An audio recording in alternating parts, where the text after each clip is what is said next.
Shalom Adonai, que a graça do nosso Senhor, que a graça do Eterno, sim, Hashem, venha estar continuamente nos guardando, nos protegendo, segundo o beneplácito de sua vontade, que nos incluiu a todos num plano maravilhoso, extraordinário, inigualável.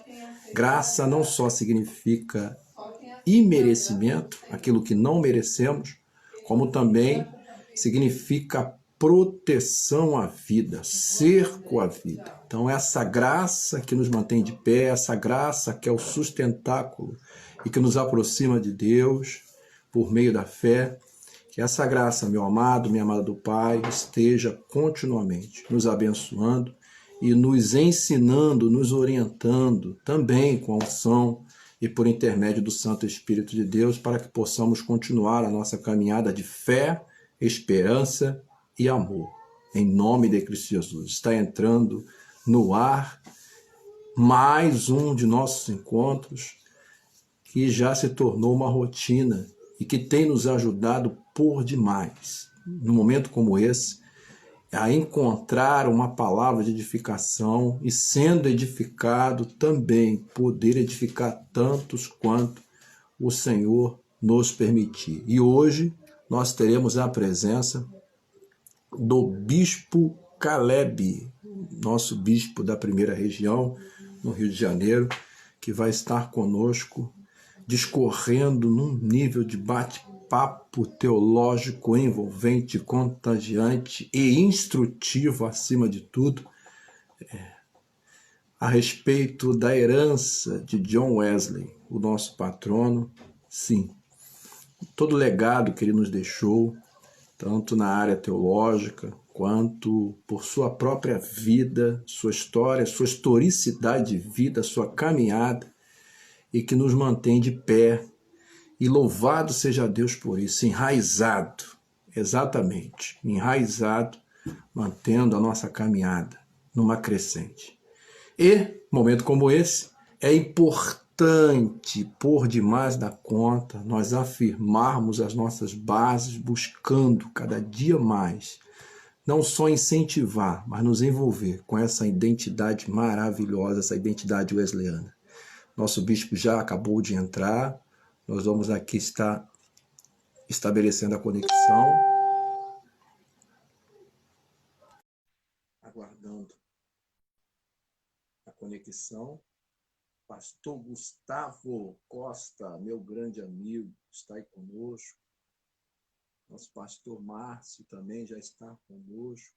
Aquele abraço virtual, né? Ou aquele abraço virtualizado, mas não quer dizer que por ser virtualizado também não carrega o nosso coração, não carrega também os nossos sentimentos, não nos aproxima de alguma forma. Muito pelo contrário, o Espírito Santo que age em nós, por meio de nós, é o mesmo Espírito que tem nos auxiliado em um momento como esse, que tem nos envolvido nesse abraço maravilhoso, esse abraço extraordinário. Glórias a Deus por isso. Nosso irmão Netinho, seja bem-vindo também. Aquele abraço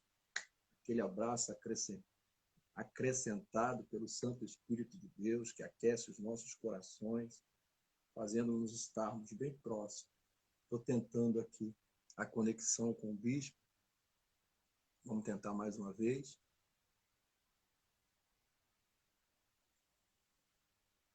Aleluia. Glórias a Deus. Enquanto isso, nossos irmãos estão chegando. Nossa irmã Suzana, seja bem-vinda, nossa irmã. Um abraço. Louvado seja Deus. Uma tarde abençoada, uma tarde que promete, uma tarde inspiradora, uma tarde que você e eu fazemos parte dentro desse contexto. Aleluia! Consegui, glória a Deus. Que maravilha! Como é que tá? Em oração, meu bispo, em oração. Amém. Porque a gente sabe que a chave da vitória é a oração, né? É verdade. A maior perspectiva nossa é justamente buscar essa conexão e diária, por meio da oração, assistir a sua live. Eu estou só reproduzindo o que eu vi o irmão falando com o Gustavo Amém. Costa sobre a importância da oração. Então não tem como a gente ter outro argumento a não ser esse, que tem norteado os nossos caminhos num momento como esse. É como bússola. Amém.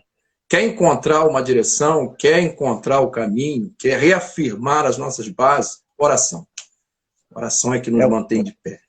E interessante que a oração, ela tem um poder tão maravilhoso de nos consolar, porque somos homens, somos humanos. E tem dias que nós acordamos aquele sentimento assim, ah, meu Deus, bom seria que esse dia não existisse. Mas quando você vai para a oração, a coisa começa a mudar. Bom, meu bispo, é sempre um prazer tê-lo aqui. A expectativa ela é grande, ela é enorme. A gente até tenta, de alguma forma, ajustar alguma coisa, mas como sempre, todas as lives que a gente tem programado, a gente tem procurado deixar não só o interlocutor à vontade, como também permitir que o Santo Espírito de Deus venha conduzir, porque ele, sempre que ele recebe esse convite e fica à vontade entre nós, ele acaba nos surpreendendo. E isso é interessante. Então, que ele possa nos surpreender, que ele possa continuar lhe usando. Eu aqui sou apenas um mediador e já agradeço de antemão esse privilégio, essa oportunidade de estar estabelecendo conexão com o amado bispo e saber que Deus tem realizado coisas extraordinárias e mais do que nunca, eu sempre tenho destacado nas minhas lives aqui a importância do vosso papel no episcopado, o quanto vocês têm estado próximo da gente, quanto vocês têm estendido o tapete de humildade, que tem sido uma marca surpreendente, que continue servindo de lição, de diretriz, de luz, enfim. Faltariam palavras para me encaixar a palavra certa, porque eu acredito que para cada pastor, para cada região, os seus líderes têm um significado especial. Então é um prazer estarmos aqui nessa conexão e vamos falar de uma coisa maravilhosa, uma coisa que incendeia o nosso coração, uma coisa que a gente não pode deixar jamais de lado. Cada um tem uma historicidade também, né, meu bispo? Creio que o senhor tem uma historicidade em contato com o conhecimento da herança de John Wesley. Então, fique à vontade, não só para iniciar muito bem o nosso encontro, mas para pedir ao Papai do Céu que nos abençoe. Afinal de contas, se ele não agir, a gente apenas vai ficar só na expectativa. É verdade. Está chegando bem meu áudio? Tá, o áudio está ótimo, a imagem também está boa. Então, amém por isso, graças a Deus.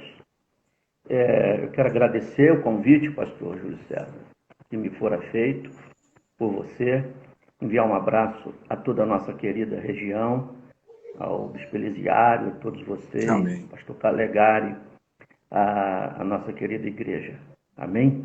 De Cataguases, não é isso?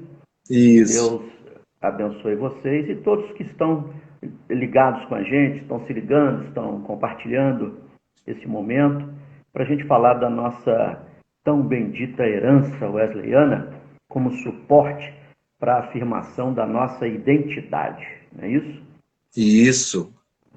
Pois bem, a nossa identidade, né, precisa, e a identidade de qualquer pessoa precisa ser sempre, um fator, um assunto extremamente importante e sempre revisitada, repensada em dias de confusão, né? Como a gente vive nos dias de hoje. E nós temos que saber quem somos e a que viemos. E nós sabemos. Aleluia. A nossa igreja sabe quem é e a quem veio. Vamos começar com uma oração. Eu penso que você falou na oração no início, e uma espiritualidade sem oração, uma espiritualidade sem comunhão com Deus, é alguma coisa muito distante da herança wesleyana, da herança de piedade, de santidade wesleyana. Então vamos buscar a Deus em oração, amém? Necessitando, dizendo da nossa dependência da graça.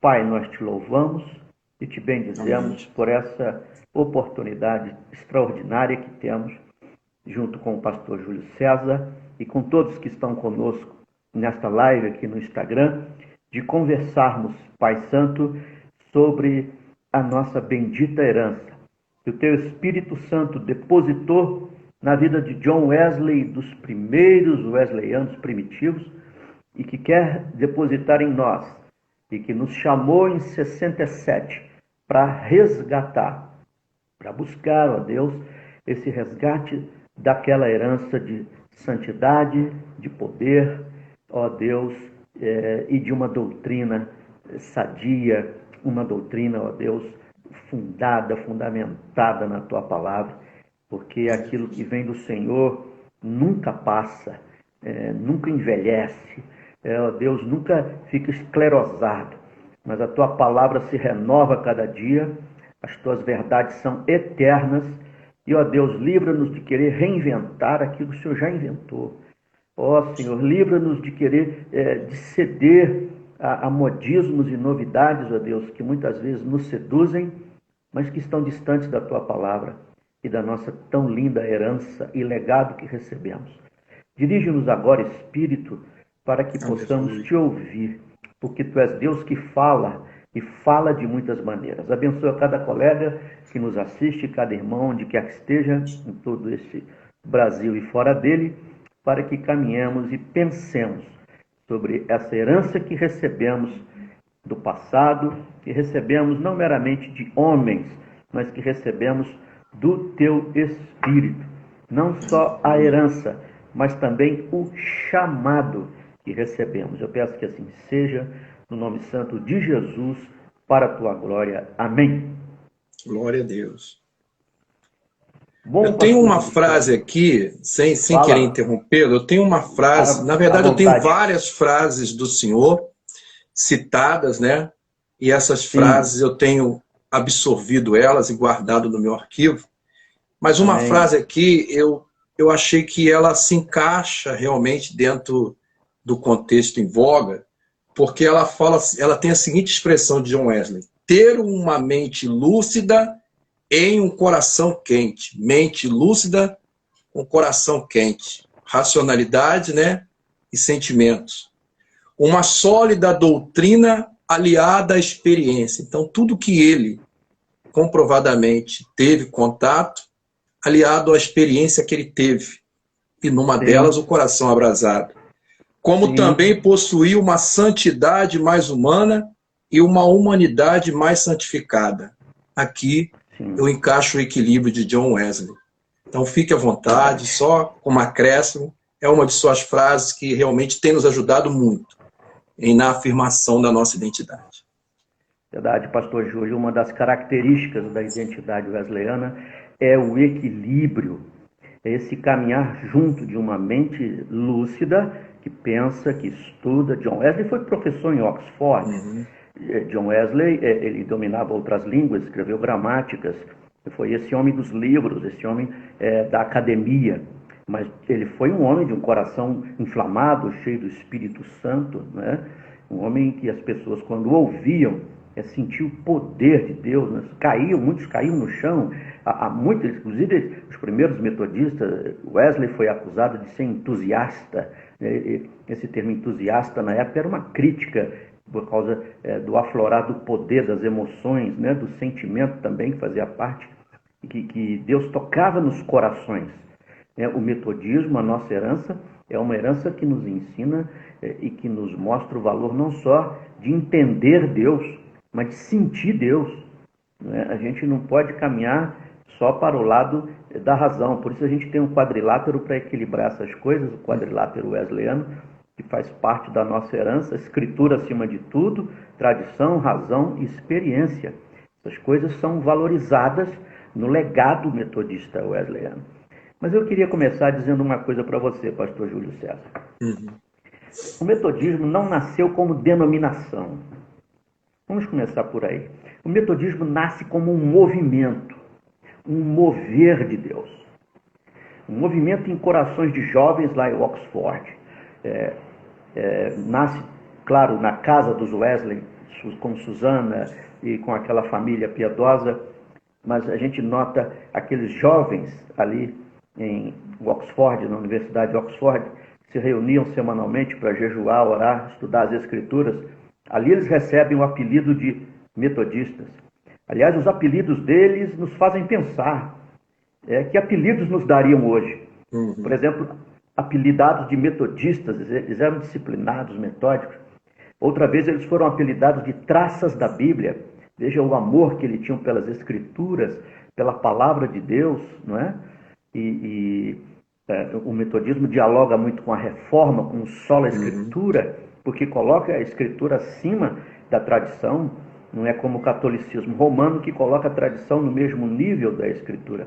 Para nós, a Escritura, ela é a fonte primária, Deus é a fonte originária e a Escritura a fonte primária, que julga todas as coisas. Isso faz parte do legado. O nosso pentecostalismo, se eu posso usar essa palavra, a nossa experiência de poder e de atualidade dos dons do Espírito e da ação do Espírito, não é divorciada da profunda investigação bíblica. Mas o metodismo nasce como um movimento. O Wesley luta contra a institucionalização do metodismo o tempo todo. Ele vai se render a isso no final da vida. É um movimento dentro da igreja anglicana. É um mover de Deus. E no dia que a gente deixar de ser um mover de Deus, isso vai me preocupar muito. Isso me preocupa muito. Porque a gente precisa da estrutura. Corpos precisam de esqueletos. O espírito humano habita num corpo.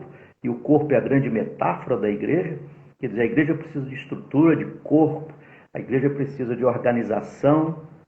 Na igreja de Atos haviam atas, Atos capítulo 15, nós temos ali o concílio em Jerusalém. Era uma igreja organizada, relatórios foram dados, mas dentro dessa estrutura havia poder.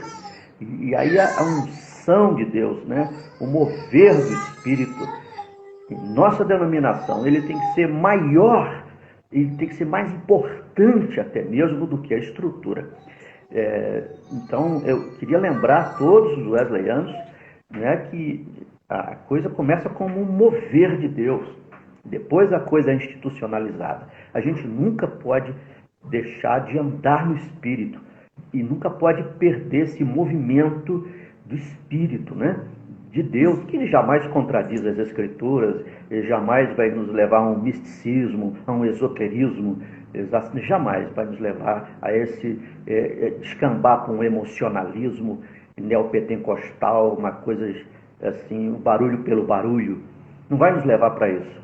Mas, por outro lado, temos que tomar cuidado para não ficarmos engessados numa forma extremamente racionalista de andar com Deus, de andar com as Escrituras, e perder essa santa insegurança do Espírito, esse santo mover da nuvem no deserto, cujo povo tinha que seguir a nuvem. Quando a nuvem parava, todo mundo tinha que parar.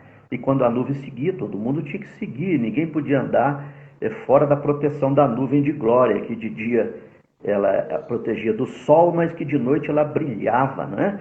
Iluminava e aquecia o povo.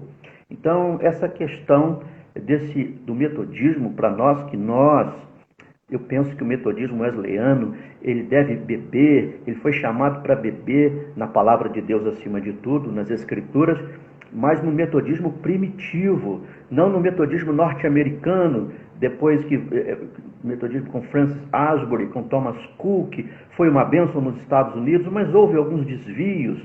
O metodismo americano ele se envolve muito com a maçonaria, não é? Os metodistas do sul ali se envolvem com a escravidão. Havia metodistas que não eram abolicionistas. Wesley sempre lutou pela abolição da escravatura e disse que os metodistas não podiam ter escravos. Ele apoiou a luta de William Wilberforce, que foi um parlamentar inglês que lutou pela abolição da escravatura. Isso está no histórico. Isso é herança wesleyana. Então, a gente não bebe muito no metodismo americano.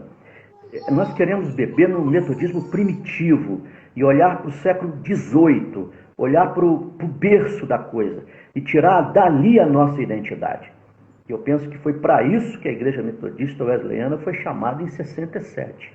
Não foi apenas por causa dos dons do Espírito, do batismo no Espírito Santo, não foi apenas para cantar cânticos barulhentos e bater palma, e dar glória a Deus. Não, isso é importante, isso é maravilhoso. Eu gosto dessa ação carismática, eu gosto desse mover pentecostal, gosto mesmo. Fui batizado com o Espírito Santo lá pelos 13, 14 anos, foi maravilhoso na minha vida, né? Recebi dons de línguas e outros dons, eu valorizo isso, isso é importante. John Wesley nunca se posicionou contra isso, a história nos mostra, né?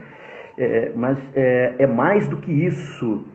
Nós fomos chamados em 67 com um propósito, não só de dar mais lugar ao Espírito Santo e deixar o Espírito Santo agir na igreja mais livremente, com menos formalismo, uma liturgia menos engessada, com liturgia, com ordem. O culto wesleyano, seja renovado, pentecostal ou não, precisa ter ordem, mas não pode estar engessado em ritualismos muito rígidos, né, onde o Espírito Santo tem que pedir licença para agir. Não, nós somos chamados para imitar um mover metodista. Não só a instituição, mas o mover de Deus naquele momento. E fomos chamados também, no contexto de 67, também para nos posicionarmos contra o liberalismo teológico que invadia o metodismo, o ecumenismo que invadia o metodismo. Então, essas questões também nós nos posicionamos contra em 67. Temos um excelente diálogo hoje e vemos que os metodistas brasileiros também abandonaram, muitos na sua maioria, esse ecumenismo com o católico romano, a quem nós amamos, e todos no Brasil têm o direito de ter a religião que quiser, mas só Jesus Cristo salva, Maria não salva, né? Não podemos aceitar um catolicismo que coloca a tradição no mesmo nível da Bíblia. Para nós, a Bíblia está acima de toda a tradição. Só Cristo é o mediador, não tem mediadora. John Wesley nunca teve apesar de dialogar muito com os católicos, mas John Wesley ele teve essa postura evangélica, não é? De salvação pela fé somente, não por obras, em Cristo somente. Isso está no nosso legado. Então Deus nos chama em 67 não só para falar em línguas, Deus nos chama em 67 para resgatar toda a ação do Espírito, para se fundamentar numa ortodoxia, numa doutrina bíblica sólida, sola Escritura, né, usando termos da Reforma aqui, para nos pregarmos a justificação pela fé, que foi um ensinamento de John Wesley, pregou vários sermões sobre a justificação pela fé, não é isso? A salvação pela graça mediante a fé, isso é uma doutrina evangélica cristã, e o metodismo dialoga com a Reforma tranquilamente nisso, não é isso? De forma que somos evangélicos. Então, somos chamados em 67, falando da nossa identidade, para que a gente existe, para resgatar esse agir do Espírito e esse compromisso com a doutrina correta, que a gente chama de ortodoxia, esse compromisso com as doutrinas evangélicas cristãs, né? Salvação pela graça. Só a Bíblia é a nossa única regra de fé e prática, está acima de tudo, acima dos ensinos de Wesley, acima dos sermões de Wesley e acima das notas de Wesley. Todas essas coisas que eu estou dizendo, sermões de John Wesley, as notas explicativas do Novo Testamento, os ensinos de Wesley são tradição wesleyana, mas para nós a Escritura sobrepõe, ela está acima até mesmo, é claro, dos ensinos e notas de Wesley. Não somos chamados a repetir tudo sem pensar, sem analisar as Escrituras. Né? Temos que ir para as Escrituras, até porque, pastor Júlio César, nós não somos wesleyólatras, nós somos wesleyanos. Isso é diferente, não é? Eu acho que também somos chamados 67 para ser wesleyano, não ser wesleyólatra. Então, a gente tem que examinar sempre à luz das Escrituras qualquer ensinamento, mas quando nós olhamos para os ensinamentos de Wesley, os primeiros metodistas, vamos ver que foram ensinamentos totalmente entrelaçados, ligados com a Bíblia. Wesley foi um homem da Bíblia, né? E a nossa herança resgata isso. Por isso a gente deve beber e buscar beber no metodismo primitivo, não no metodismo norte-americano. todo respeito e gratidão aos metodistas primitivos norte-americanos que evangelizaram o Brasil, com certeza, Ridley e tantos outros, não é?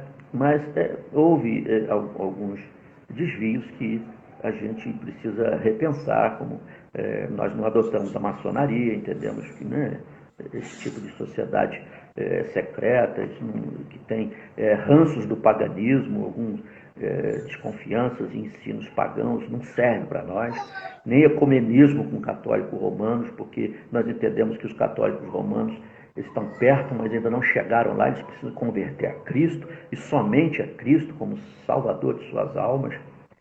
Nós abrimos mão disso em 67, desse ecumenismo, dessa maçonaria, e também da teologia liberal que graçava, né, entre os metodistas na época, na UMESP, por exemplo.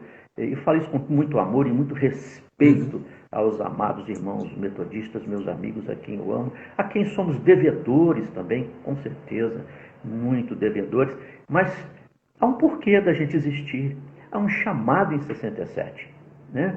Fomos chamados em 67, o metodismo mundial no Brasil recebeu um chamado para resgatar o mover do Espírito, para resgatar a ortodoxia e também a santidade. Em 67 a igreja chega a exagerar na santidade e partir para o legalismo, né? E no vestuário, em tantas coisas, houve algum exagero, mas se houve um exagero, foi um exagero bem intencionado, foi um exagero que buscou se diferenciar do mundo. O que hoje eu fico olhando muitas vezes para muitos wesleyanos e fico preocupado, porque a gente pouco tem falado numa das maiores heranças nossa, que faz parte, pastor Júlio César, da definição da nossa identidade, que é a santificação. A santidade como um estado, né?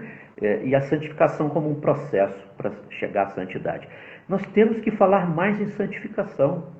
Aquela conferência dos metodistas em 1744, com John Wesley, um pequeno grupo de 12 ou 14 líderes, John Wesley e eles chegaram a uma conclusão. E eles fazem uma declaração de missão em 1744. E a declaração foi: nossa missão, nosso propósito é reformar a nação, particularmente a igreja, e espalhar a santidade bíblica. Então, nós, wesleyanos, mais do que qualquer outro, nós temos que espalhar, refletir, fazer congressos e pensar mais sobre a santidade bíblica. Porque a grande sede da nação, do mundo, das pessoas, dos crentes, é por santidade. O pessoal quer ver uma igreja diferente do mundo. Se a igreja não for sal da terra, se ela não for diferente do mundo, ela perde a credibilidade, ela perde o poder, ela perde a razão de ser. Então fomos chamados, faz parte da nossa herança. Nós temos, nossa herança, ela também bebeu em outras heranças, não é? Bebeu no arminianismo. Nós somos arminianos wesleyanos, não somos arminianos clássicos puros, somos arminianos wesleyanos, porque uma das diferenças do arminianismo clássico para o arminianismo wesleyano é o valor que o arminianismo wesleyano dá à graça de Deus, não é? Então, no arminianismo wesleyano, nós temos a doutrina da graça preveniente, que também tem no arminianismo clássico, né? Todavia, no arminianismo clássico, os arminianos clássicos entendem que a graça preveniente, ela age na hora da pregação. Quando a pessoa está exposta à pregação, a graça vem para erguê-lo para a salvação. Mas nós entendemos que não, a graça preveniente, ela é a graça salvadora e ela age desde quando nascemos. Deus está sempre procurando um caminho e uma forma de nos salvar, um caminho e uma forma de nos levar a Cristo. A vida toda, não só durante o momento que estamos escutando a pregação. Também nos diferenciamos dos calvinistas nesse conceito de graça comum. O calvinismo fala de uma graça comum. E ele diz assim: apesar de Deus ter escolhido uns para a salvação e outros para a perdição eterna, há no mundo uma graça comum de Deus, e essa graça comum possibilita a criação de remédios, de hospitais, e Deus dá inteligência para as pessoas, mas essa é uma graça sem graça, com todo respeito. Que graça é essa que não quer levar as pessoas a se salvarem? Aliás, afinal, o que adianta ganhar o mundo inteiro e perder a alma? Então nós cremos que toda a manifestação da graça de Deus, ela visa, ela também traz o ar que respiramos, faz o sol nascer, ela abençoa a natureza, mas ela visa sobretudo a salvação da alma humana. Por que Deus abençoaria as pessoas sem interesse de salvá-las? Então, para nós, a graça preveniente, ela é a graça que prevene, ela vem antes, né?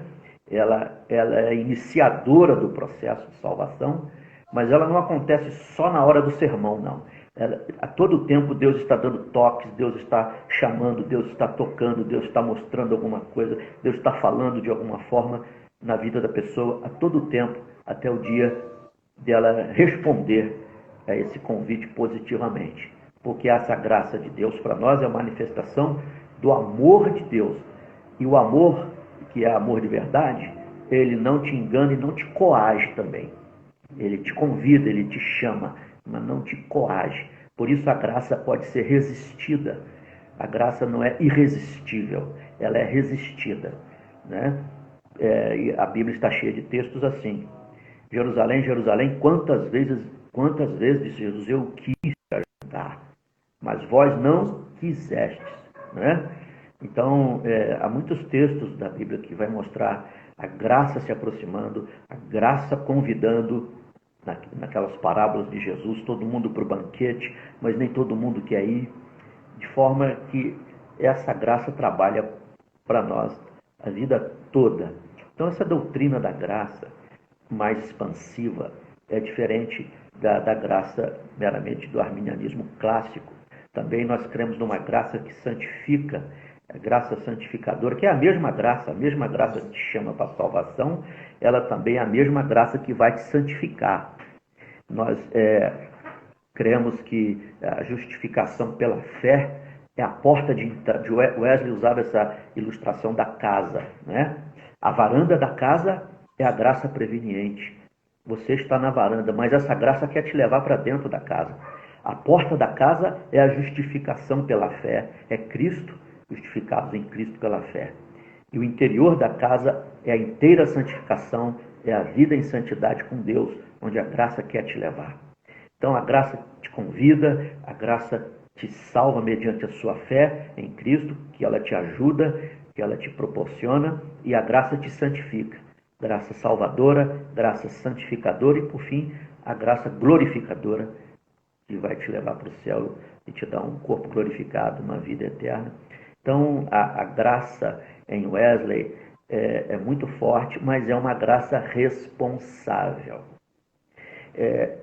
Fazendo ainda diferenças da nossa doutrina de outras, a gente, por exemplo, pode olhar que há uma grande ênfase nos reformados e calvinistas numa salvação mais judicial, numa salvação da culpa, na justificação pela fé. Porque foi essa a ênfase de Lutero e não haveria ser diferente. Naquele momento a ênfase tinha que ser essa, justificação pela fé, né? Mas a salvação wesleyana, ela não é só salvação judicial, ela não é só salvação da culpa do pecado, ela é salvação terapêutica também, ela é salvação que cura, ela é salvação também do poder do pecado. Wesley usou muito essa expressão. Salvos de quê? Salvos da culpa pela justificação e salvos do poder do pecado pela santificação. Então, é uma salvação abrangente que continua sendo operada em nós, agora para a santificação, né?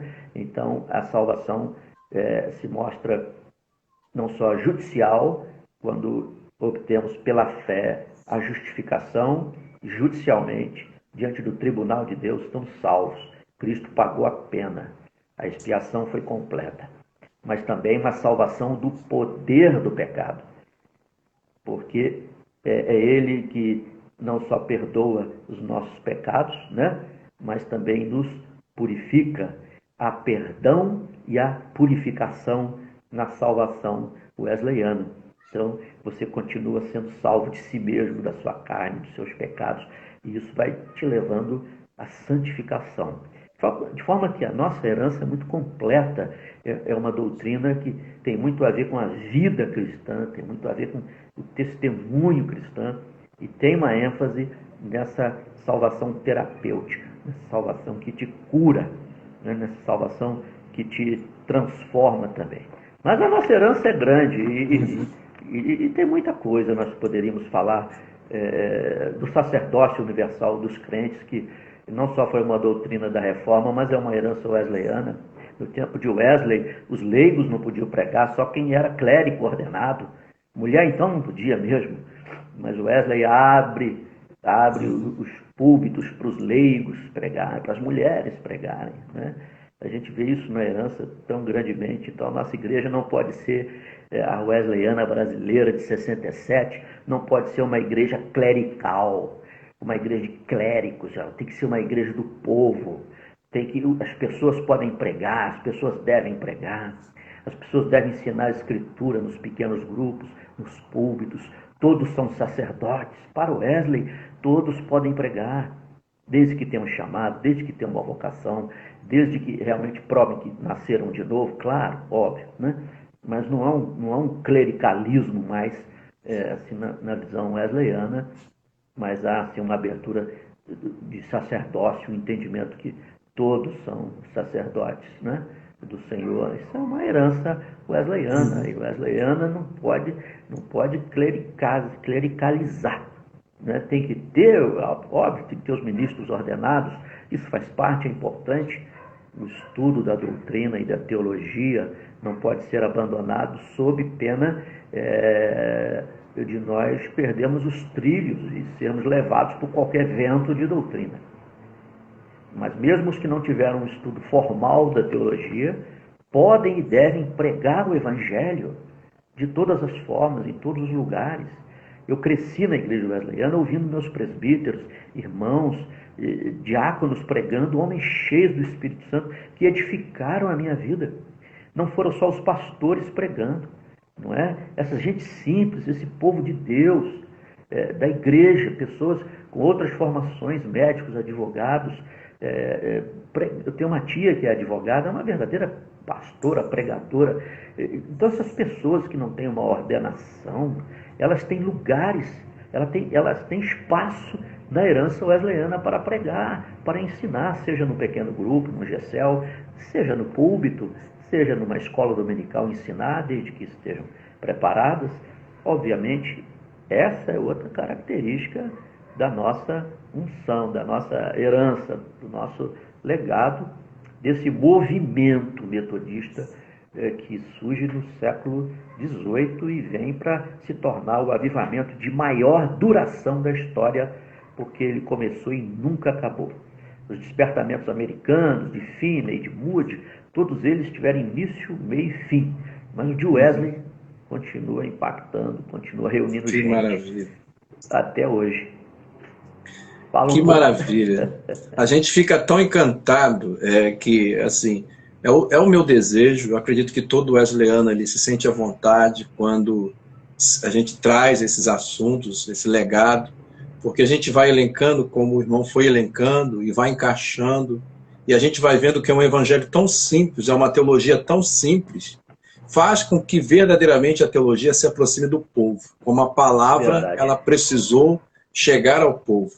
E tem aí, a gente vai relacionando aqui com a biografia de John Wesley, com aquilo que a gente absorveu pelos meios literários, pelos caminhos literários. Aí me salta a lembrança aqui, é justamente a precisão de John Wesley em saber, conviver, aprender e ensinar com o diferente. Em tempo nosso de extremismo, de polaridade absurda que nós estamos vivendo, onde que uma frase mal colocada ou mal interpretada, ou até interpretada de forma mal intencionada, pode causar uma avalanche e pode seguir um rastro de destruição. John Wesley, eu me lembro do momento em que ele é orientado por George Whitefield, que ele estava vindo de um momento difícil, conturbado, porque, afinal de contas, ele foi proibido de pregar nos templos, né? Foi praticamente posto para fora. E aí, o que fazer? E ele recebe aí do seu amigo, olha, pregar ao ar livre, né? Pregar ao ar livre. E ele tinha um certo preconceito, então ele teve que vencer esse preconceito. Isso me remete numa autorreflexão, ainda mais no momento de pandemia. Isso me faz lembrar também aqui quantos pastores nossos e outros ministérios que tiveram que vencer o preconceito da rede social, da mídia social, da interação, da falta de habilidade, enfim, daquele distanciamento necessário, distanciamento ao mesmo tempo necessário no corpo físico, mas mantendo ainda aquela relação que não pode ser quebrada, que é a relação de igreja, de corpo, aquela relação corpórea, aquela relação firmada, né, como corpo de Cristo. E o que eu acho interessante é justamente isso. Ele conseguiu conviver com seu amigo, tiveram encontros e desencontros, e ele, no final de tudo, quando ele foi para o enterro do seu amigo, ele lamentou bastante, ele sentiu aquela partida, mostrando que ele conseguiu manter a amizade, ele conseguiu vencer o preconceito, ele conseguiu manter a relação, mesmo no momento conturbado em que eles não conseguiam afinar os argumentos. E eu vejo, nesse momento, uma possibilidade ampla, justamente porque lives como essa, meu bispo, jamais seria realizada. Hoje eu estava aqui pensando, meu Deus, o que eu vou falar? De que forma que eu vou dialogar com o teu filho, com o teu servo? Verdade. E eu me vi em crise, até que Deus me fez... Vem cá, você está preocupado com uma coisa que não ia existir se não tivesse acontecendo isso. Foram mais de 30 lives, eu aprendi com o bispo Rames que todos os pastores deviam ser incentivados a fazer, a produzir material, a fazer lives, a convidar os bispos para participarem. Eu aprendi com o bispo Calegari que a grande rede na pesca maravilhosa, na verdade, ela continua estendida por meio da rede social. Eu aprendi com o bispo Geraldo que nós devemos nos importar um pouco mais em restabelecer o nosso culto harmonioso no lar, aquela mesa que era posta e que hoje já não é posta mais. E eu estou aprendendo aqui com o Senhor que todos devem pregar a palavra, mais um legado de John Wesley. Então, assim, para acrescentar, foi o que Deus falou comigo. Olha, você não tem que acrescentar, porque nada disso estaria acontecendo se não fosse esse momento. Então, Deus cria, nos dá ferramentas e nos dá oportunidade como essa. Louvado seja Deus, fica à vontade, meu bispo. E John Wesley foi esse homem que Charles também, aproveitaram as oportunidades, né? O George Whitefield, com certeza, começou antes dele, do que ele, nessa pregação ao ar livre. E quando George Whitefield vai para a América do Norte, passar lá um bom tempo, ele confia esses cultos ao ar livre ao John Wesley e chama o John Wesley para pregar. E mesmo o Whitefield tendo toda uma tendência calvinista, a gente sabe que o Whitefield optou pelo caminho calvinístico. Mas eles sempre foram muito amigos e sempre se deram muito bem, e ainda que com controvérsias, mas caminharam bem. E pena que o Whitefield ainda não conseguiu enxergar a grandeza do amor de Deus, mas eles caminharam juntos, foram homens extraordinários. Tem que aproveitar todas as oportunidades para pregar, né? Eu já preguei em rádio, televisão, hoje ainda prego em rádio, na 93.3 FM do Rio, ainda prego hoje lá, e já preguei em rádios e tive 2 programas de televisão, na Bandeirantes e no SBT. Eu acho que todas as oportunidades e portas que se abrirem, nós devemos aproveitar para pregar. Eu me lembro com 15 ou 16 anos de idade pregando num centro espírita, e eu era de um grupo de jovens e de irmãos, e a dona perguntou se nós tínhamos coragem de pregar no centro de macumba dela, e nós fomos. E a dona Geni se converteu, virou irmã Geni, e fechou. Aleluia! O centro foi fechado, e num certo bairro da cidade de Volta Redonda, onde eu cresci. De forma que é isso aí. Uma das heranças, pastor Júlio César, da nossa querida igreja, E o nosso legado, uma das nossas heranças é exatamente essa destemplificação. Nós não podemos ser igreja só de templo. As igrejas que só sabem se reunir e caminhar e viver sua espiritualidade confinados dentro de 4 paredes são igrejas que não têm muito futuro, são igrejas limitadas. O wesleyano é o povo da rua, das casas, dos pequenos grupos, das esquinas, das praças, que prega nas fábricas como Wesley. Nós não somos o povo, a nossa herança não nos permite ficar confinados em 4 paredes. Não é? John Wesley chegou a ter em Londres, na Inglaterra, mais ou menos na Grande Londres, uma média de 10 mil a 12 mil pequenos grupos, né, no final do seu ministério, e ele criou essa rede para cuidar das pessoas. É outro legado do wesleyanismo primitivo, né? Não do americano, onde a gente agradece, mas a gente prefere bebê no primitivo. É outra herança ordinária dos pequenos grupos, né? Dos GECELs, vamos dizer assim, daqueles pequenos grupos que são divididos em 3, as sociedades, um grupo como uma congregação de 20 pessoas, 30, as classes com 12, 16 pessoas e as bands com 4 pessoas no máximo, 5, pequeno, com liderança. E o Wesley tinha esses grupos de discipulado. E George Whitefield reconheceu isso, está na literatura. Whitefield reconhece que ele ganhou muitas almas, mas ele não soube cuidar delas quanto John Wesley soube. Whitefield reconhece isso, ele escreve isso, ele deixa isso registrado. Então, outra herança que vai formar a nossa identidade wesleyana hoje é essa: destemplifiquem-se, tenham o templo, façam cultos no templo, mas ajam fora dos templos. Vamos para fora, para as ruas, para as praças, vamos organizar pequenos grupos, vamos organizar lugares de ação social, de solidariedade. Não fica confinado nas 4 paredes. É outro aspecto da nossa herança. Né? A pregação é outro aspecto da herança wesleyana. Não é? John Wesley valorizou muito isso, os primeiros metodistas, a equipe de pregadores que ele teve. Wesley pregava em média, segundo os historiadores, 15 sermões por semana. Já pensou o que é isso? Algumas vezes ele começava a pregar às 5 horas da manhã e ia pregando em várias reuniões até o fim do dia. Isso não foi dentro das catedrais anglicanas, não foi. Ele até foi proibido de pregar lá. Por quê? Por sua mensagem avivalista, por sua mensagem bíblica. E ele então vai pregar nas ruas. Ele pregava em média de 15 sermões por semana. Ele andou mais de 400 mil quilômetros a cavalo. Isso é muito para aquele tempo. De forma que Wesley se movimenta. Wesley não está amarrado, ele não está preso.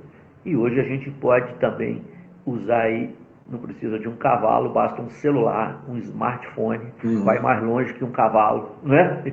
Eu penso que a nossa live está indo mais longe do que os nossos automóveis poderiam ir nesse tempo, nesse curto tempo. Aleluia. Indo mais longe do que um cavalo pode ir. Então Wesley é esse homem que aproveitava as tecnologias, as oportunidades para evangelizar, para espalhar a mensagem de avivamento e de santidade bíblica. E essa é outra herança também muito bonita que recebemos, de destemplificar, sair para fora, ir para fora do templo, levar o evangelho nas ruas, nas casas, organizar grupos de discipulado. E aquelas bands e classes de discipulado, pastor Júlio César, eram muito rígidas, existiam regras para participar e coisas a se fazer toda semana. Por exemplo, toda semana, nos grupos de discipulado de John Wesley, teria que ter confissão de pecado e prestação de contas, como foi a sua semana, o que você fez, em que você está mais instável, você está sendo tentado. Então havia aquela prestação de contas, um cuidava do outro, semana a semana. Sinceramente, eu acho que ninguém se desvia tendo um cuidado desse. Como é que você está, irmão? O que aconteceu essa semana? O que te entristeceu? Como é que está seu casamento? Como que está sua família? E o seu emprego? Você está precisando de alguma coisa? Como foi sua semana? Imagine esse cuidado uns com os outros toda semana. Então, esses grupos de cuidado mútuo, de estudo da palavra, realmente eles solidificaram um grande povo. E aquele avivamento metodista, que foi o avivamento mais completo da história, os estudiosos de avivamento sabem disso. Isso aqui é um avivamento modelo para estudar, avivamento do século XVIII na Inglaterra, com Wesley, Whitefield e todo aquele grupo. Modelo, porque impactou a sociedade, né? Os antropólogos, sociólogos escrevem sobre aquele tempo na Inglaterra e dizem que a Inglaterra foi liberta daquela revolução sangrenta francesa, né? Em que os reis foram decapitados. Isso não houve na Inglaterra. E a Inglaterra vivia o momento da Revolução Industrial. Olha só, as pessoas vinham do campo para a cidade para buscar emprego nas fábricas, não tinha emprego para todo mundo, e as pessoas ficavam soltas. Então, muita violência, bandidagem, prostituição. Wesley está nesse mundo, nesse meio. E ele ganha aquela multidão para Jesus, ele discipula essa multidão de pessoas, de mineiros, de pobres, de pessoas de todo tipo. E a Inglaterra, então, prospera. Max Weber escreve nas suas obras de sociologia que os metodistas enriqueceram, porque eles pararam de ir nas tabernas, eles pararam de gastar seus dinheiros com bebidas, com prostituição, e começaram a guardar, e se tornaram empreendedores. E a gente, na literatura sociológica, filosófica de Max Weber, a gente encontra essa referência à prosperidade dos metodistas naquele período, simplesmente por adotar uma vida de santidade. A herança é muito bonita e nós, wesleyanos, hoje temos muito que beber nessa herança e aprender e entender por que a gente existe, para que a gente existe, em nome de Jesus. Aleluia! Passou tão rápido o tempo, eu estou aqui olhando, isso deve ter em torno de 7 minutos, mas esses 7 minutos ainda dá para a gente falar sobre algumas perspectivas, assim, principalmente aquelas que o irmão considera ser pontuais, porque certamente que todos estão fazendo uma releitura do que está acontecendo, e essa palavra, tanto de ressignificação, quanto a questão da modulagem, que a mídia, infelizmente, social, as redes sociais, ela obriga a gente a ter uma certa modelagem.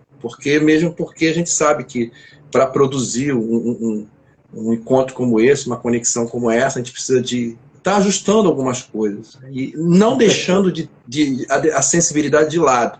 Mas a gente sabe que tende a buscar algum certo profissionalismo para melhorar realmente até a condição de alcance. Mas, enfim, diante dessa realidade, acredito que todos, do mais simples, o que eu quero dizer não é questão de a gente colocar no nível de classificação, mas simples no nível de entendimento. A pessoa, às vezes, ela tem uma leitura tão simples, mas ela consegue chegar a uma conclusão que justamente traz algum argumento inovador para a gente fazer uma leitura disso que a gente está passando hoje. Então, eu creio que o irmão também já deve ter feito uma leitura e já deve ter algumas perspectivas, assim, lógico que os 5 minutos não vai dar para falar muita coisa, mas só pontuar, assim, como considerações finais, quais seriam essas perspectivas que a gente pode estar já permeando e já buscando uma sintonia, buscando realmente a composição por meio de projetos, para que definitivamente essa identidade, eu gosto quando eu falo assim, essa identidade venha realmente continuar e sendo disseminada e principalmente contagiando os nossos jovens, que é a geração de agora e do porvir. Pastor Júlio César, eu penso que se nós observarmos bem o legado e a herança que Deus nos deu, e também olharmos, obviamente, para as Escrituras, nós poderemos ser cada vez mais uma igreja necessária na sociedade. Aleluia. Porque muitos dos nossos políticos e muitas pessoas não consideram a igreja tão essencial assim. Vamos deixar as igrejas para abrirem por último. Abram-se os shoppings, abram-se os supermercados, abram-se, claro, né, a comida, abram-se as academias, abram-se tudo, e as igrejas por último. A igreja pode esperar, mas a igreja não pode esperar. A igreja precisa resgatar sua essencialidade. E quando nós olhamos para a herança wesleyana e percebemos que essa herança nos faz uma igreja que sai das quatro paredes, uma igreja que é solidária, uma igreja que não só prega o evangelho e ensina, mas que tem obras de misericórdia, uma igreja que faz escola, uma igreja que cuida do doente, uma igreja que visita, uma igreja que está nos meios de comunicação, que procura se relacionar com as pessoas e principalmente com as pessoas que não são da igreja. Eu penso que essa igreja vai se tornando na sociedade cada vez mais necessária. Eu gostaria e penso que a nossa igreja nunca deve abrir mão do mover do Espírito que levantou o metodismo, nunca deve abrir mão da santificação que traz credibilidade à nossa voz. Se eu não viver o que eu prego, se eu não for coerente com o que eu prego, eu não tenho autoridade para pregar. Isso é santificação. E a destemplificação, buscando as pessoas lá fora, buscando ser mais necessária à sociedade, mais útil, mais solidária e buscando mais o relacionamento com as pessoas não crentes. Eu acho que nós estamos muito para fechar, muito em si mesmados.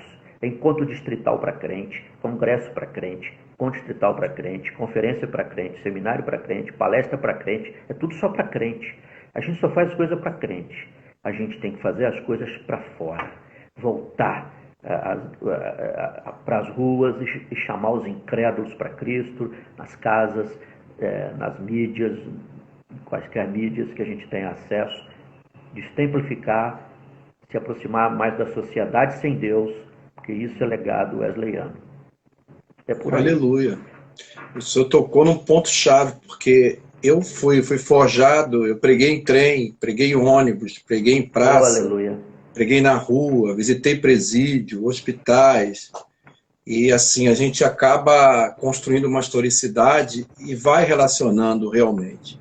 Então, cada vez que eu lembro disso, isso fortalece esse vínculo com a identidade brasileira, justamente por mostrar, você está exatamente no lugar certo, fazendo a coisa certa. Agora, nós sabemos que tudo isso veio, apesar de tudo que temos feito ou deixado de fazer, veio nos colocar numa profunda reflexão.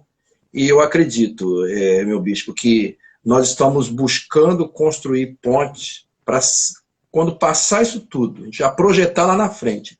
Eu já não estou preocupado com o processo de pandemia, eu estou preocupado com pós-pandemia. Quem eu vou ser, como eu vou estar, de que forma que eu vou agir depois que isso tudo passar.